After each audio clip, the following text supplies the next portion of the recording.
Estou subindo Huayna Picchu. É uma grande subida desde lá de baixo. Paisagem extremamente linda. Tem duas meninas argentinas que estão na minha frente. Vou tentar alcançar elas. Estou muito cansado, a subida é muito alta. Huayna Picchu é o destino. Mas creio que vai valer a pena. Tô quase em cima.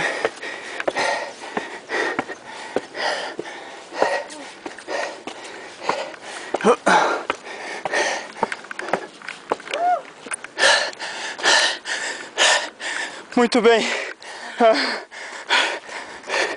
Nossa, olha isso.